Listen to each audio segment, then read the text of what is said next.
Mas, ó, enfrentar uma doença nunca é fácil, né? No caso do câncer de mama, além do próprio agravante da doença, do desgaste entre diagnóstico e tratamento, tem ainda a questão da autoestima da mulher, de como ela lida com essas outras questões. Continuando a falar sobre Outubro Rosa, você vai acompanhar detalhes agora no quadro Saúde em Dia.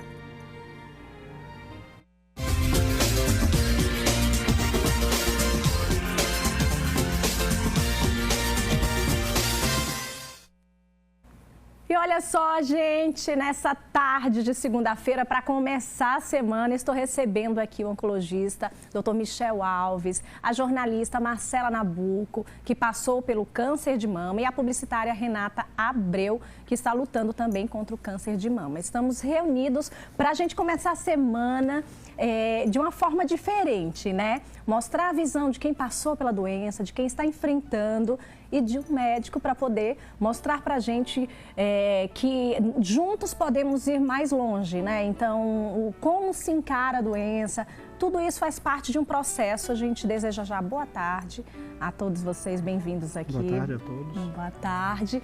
E olha só, o câncer de mama atinge cerca de 2 milhões de mulheres por ano. O que é que as mulheres precisam estar atentas? Esse é um dado muito alarmante e preocupante, não é, doutor? Sem dúvida, é esse o motivo que a gente está aqui.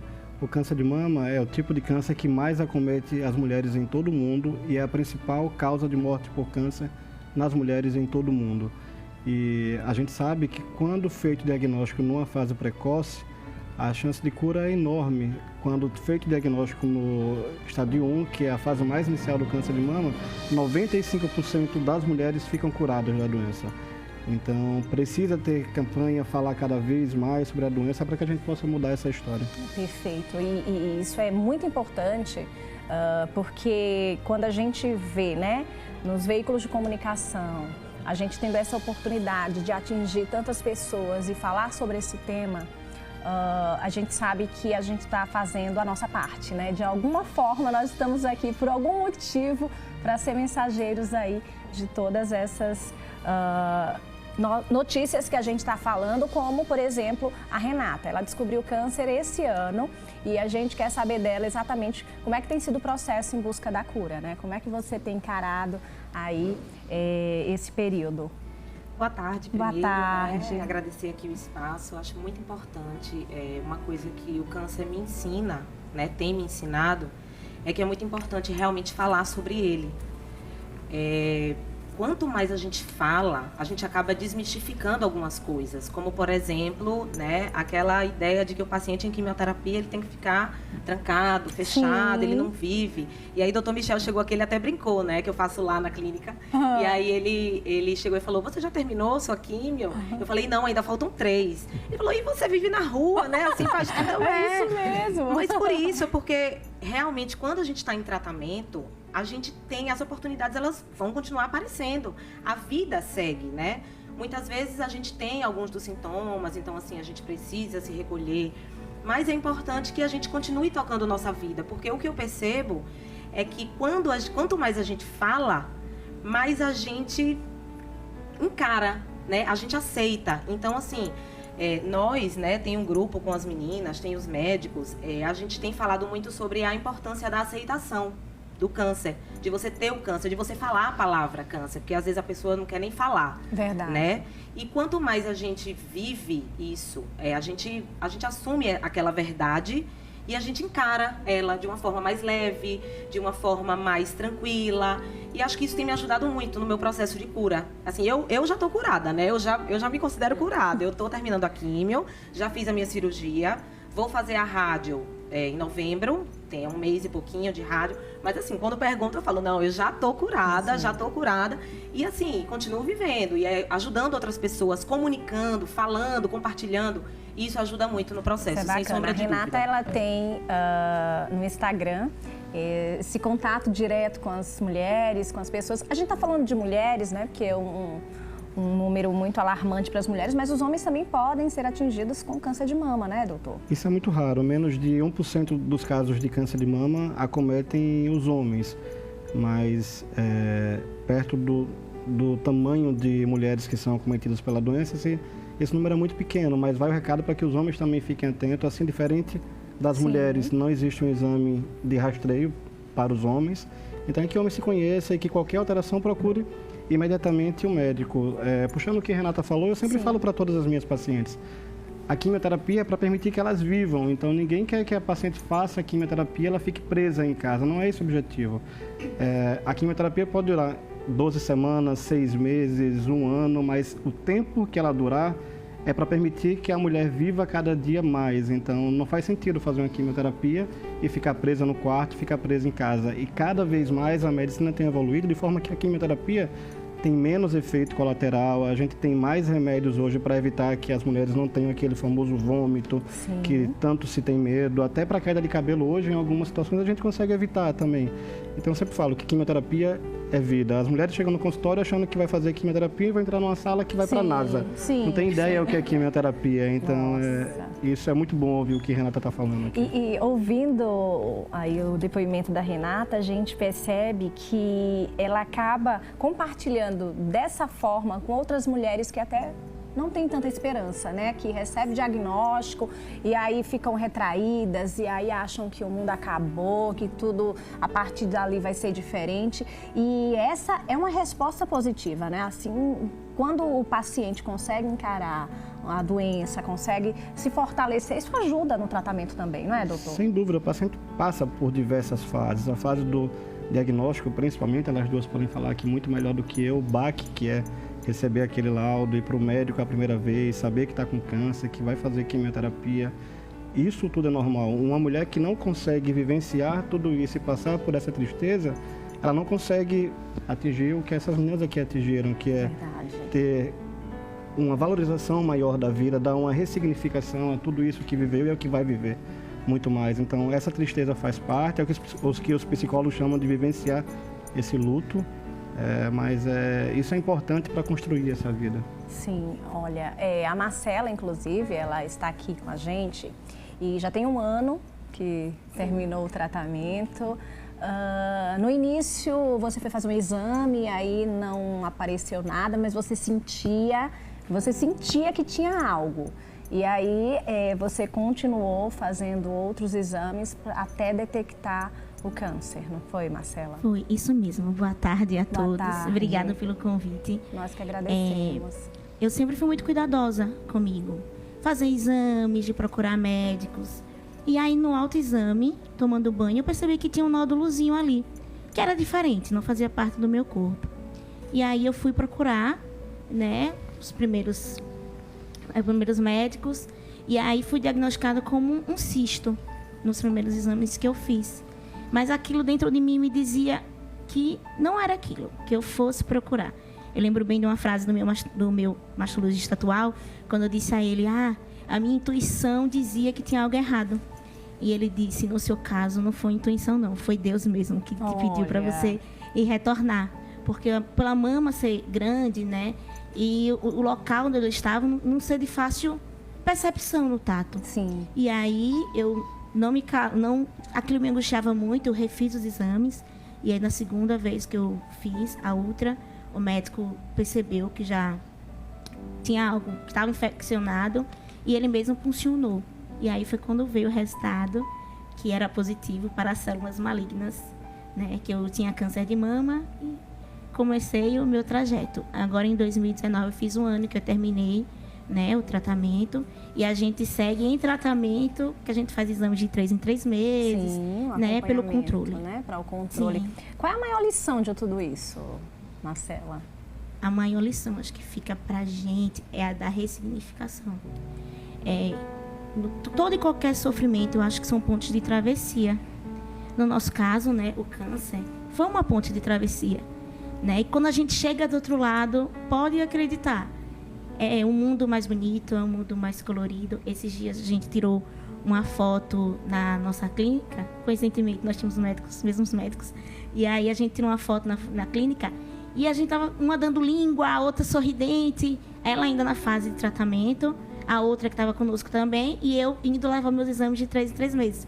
E a gente falava isso, que a gente não queria deixar o câncer romântico, porque ele não tem nada de romântico, mas sim deixar ele mais leve para as pessoas poderem viver, né? Você pode trabalhar, você pode sair, você pode cantar, você pode dançar. Claro que respeitando os limites do seu corpo, porque muitas vezes pode ter uma intercorrência, uma reação, então sabendo se respeitar. Mas eu acho que a maior lição é a ressignificação que traz.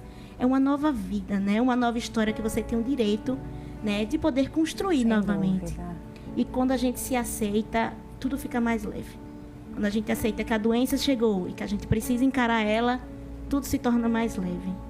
Olha, ouvindo esses depoimentos, doutor Michel, o que a gente pode entender de tudo isso, desse processo? O senhor que lida diariamente com, né, a doença, tendo que informar as mulheres, né, que elas foram detectadas com câncer. O que a gente pode tirar de tudo isso para a medicina, falando? Sempre falo para todo mundo que ser oncologista é um presente de Deus, assim, porque conviver todos os dias com histórias como essa, com pessoas passando por momentos tão difíceis, que vem na gente como uma opção, uma esperança de cura, a gente começa a valorizar muito mais pequenas coisas na vida e ver o que é importante. Isso diariamente, a todo momento.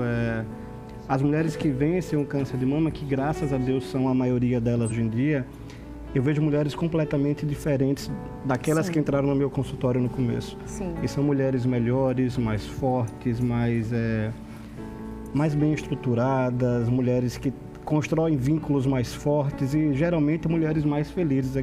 Passou Olha aí. aquela turbulência toda e ficou uma mulher melhor. É o que Mais a gente fortalecida vê. Mais mesmo, fortalecida. né? É isso e aquelas relações frágeis que existiam no início, muitas dessas deixam de existir e a gente vê muitos vínculos bem mais fortes construídos depois.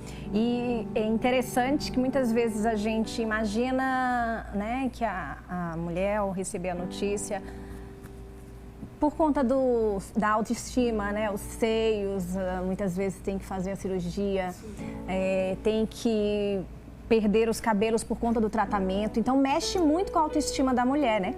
E quando a gente acompanha histórias como da Renata, da Marcela, a gente fica realmente muito mais fortalecida para qualquer outro problema que a gente vem enfrentar no nosso dia a dia, né? Porque às vezes a gente não acha solução para outros problemas que a gente esteja enfrentando e aí se pega e pergunta, por que comigo isso, né? Acredito que todas vocês. Sim. E nós temos algumas fotos, inclusive, para mostrar que essas mulheres, elas fazem a diferença. Elas estão no Instagram, sempre compartilhando aí do dia a dia, da luta. Mas olha só, eu queria que vocês falassem desses momentos também que vocês tiveram a oportunidade de serem fotografadas, né?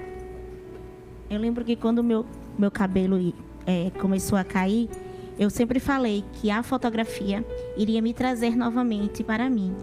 E é engraçado, eu sempre conto que eu nunca fui uma mulher muito vaidosa, sempre acordava, entre dormir. Se acordar mais cedo para se arrumar, eu ia dormir. Um pouquinho mais tarde, né? Acordar mais tarde. E quando eu perdi o cabelo, eu sempre digo que quando eu não tinha nada, eu tive tudo. Porque eu me redescobri. Então, eu optei por estar careca ou por usar lenços. E eu me sentia muito mais bonita que antes. Olha. Eu me via comprando mais roupa, me maquiando, coisas que combinavam. Então, realmente, se ressurgiu. Renato uma vez me falou uma coisa que é, de fato, quando o seu cabelo cai, deixa também que tudo vai embora junto com ele. Né? As mágoas, as tristezas, tudo que você era antes, deixa que vai embora junto com ele. Sabe? Você renasce uma nova mulher. Sem sombra de dúvida, a parte mais difícil é a queda do cabelo, sabe? Eu acho que a gente também é um assunto recorrente entre nós, né, que estamos passando por isso, porque é a hora que as pessoas olham pra você e as pessoas sabem que você tá doente, sabe? Vai além. Eu nunca fui muito apegada com o meu cabelo. Eu gostava dele curto, eu pintava, então assim, eu não tinha muito apego. Mas você ver seu cabelo caindo é muito triste, acho que muito mais até do que ficar careca.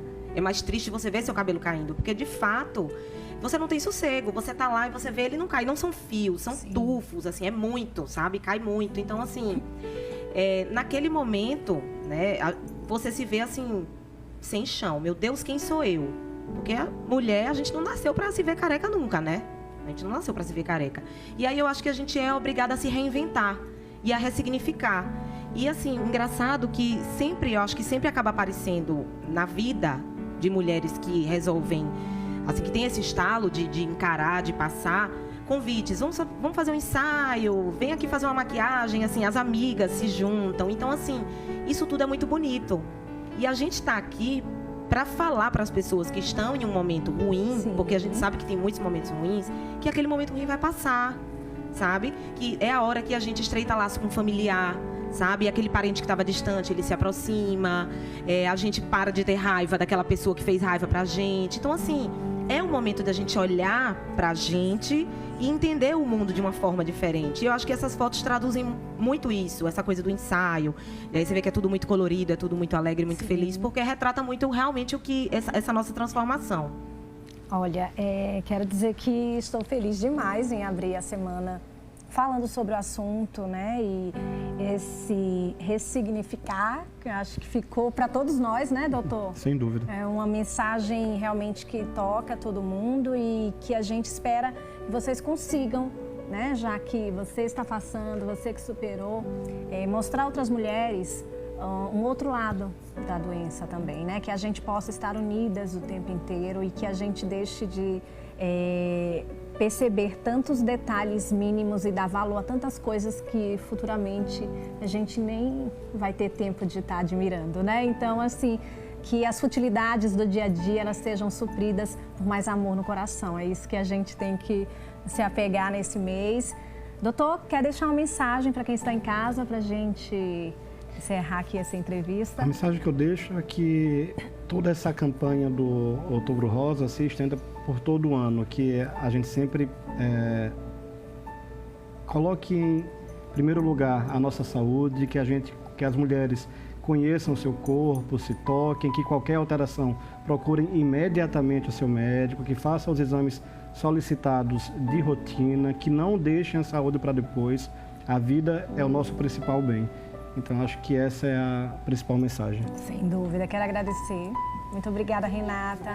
Obrigada, Marcela. Considerações? É isso. Eu acho que estamos nas redes sociais. Sim, né? sim. Assim, a gente tem recebido muitas mensagens de muitas pessoas, muitas mulheres. E pra gente é um prazer imenso ajudar. Faça o autoexame. Olhe pra você. É muito importante, como o doutor Michel, não só em outubro, o ano inteiro. Perfeito. Porque quanto antes, né, descobrir, a gente teve sorte que a gente descobriu no início, tivemos um tratamento bacana e a chance de cura é muito grande. Assim. É se prevenir, se cuidar, olhar um pouco para você mesma, né? Sim. No corre-corre do dia a gente toma conta de filho, de marido, de casa, de trabalho e esquece da gente. Então é quando a gente é tomado por uma surpresa dessa que a gente olha, né? Então é se olhar mesmo, é se cuidar, se prevenir e se chegou, aceitar, porque quando a gente aceita, a luta fica mais leve. Sem dúvida. Mais uma vez, muito obrigada por vocês terem Muito obrigado comparecido pelo espaço. aqui. E espero que você tenha gostado. Esse foi o nosso quadro Saúde em Dia.